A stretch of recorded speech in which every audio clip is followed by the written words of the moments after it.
And when certain topics come up that are like black topics, and the whole world is waiting to hear from people like you and Stephen A. Smith and Charles Barkley, I sit back and I wonder, like, how fair is that to you guys? You know, there is no one black voice. Like, to carry that weight and that responsibility, like, what's that like? Yeah. There's no fair. Yeah.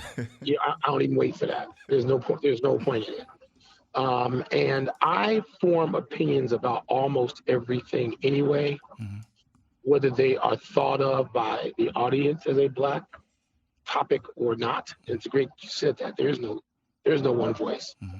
You know, as anybody can see from, you know, just any countdown show, Stephen A. and I disagreeing. So what's the one voice? Where is it? Mm-hmm. There isn't. And I never waited for it to be fair. That's a great question. Just it isn't going to be. I'm not waiting for it.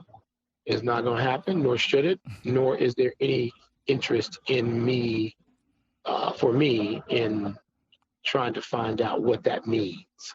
You know, you weigh in on topics of all kinds, no matter who you are, no matter what you look like.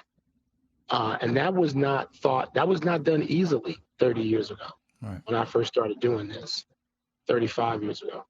But people got used to it. People had to get used to it. People weren't, you know, reading particularly is habitual. And so people weren't used to know anybody who looked like me telling them what to think about a team or a player or a game or an issue, labor or management, mm-hmm. you know, MVP or runner-up. People weren't used to anybody who looked like me telling them what to think about that. And that's one of the things that changed in the late 80s and early 90s, but not until then. Mm-hmm. You know, and people like Ralph and Roy Johnson, who were just a little bit older than me, had it tougher than me because there was nobody before them. At least I have those guys as sort of as guideposts. They didn't have that. Yeah, when I sit back and I watch and I'm looking at the Twitter sphere, go back and forth about your opinion, and I'm like, I just hope they're okay. You know what I'm saying? I just hope, like, this is a lot of responsibility, people raining down on them. Like you said, I don't pay any attention to that, and I would encourage anybody who does this for a living. I pay no attention. Mm-hmm. I haven't looked at Twitter on what somebody thinks about my column.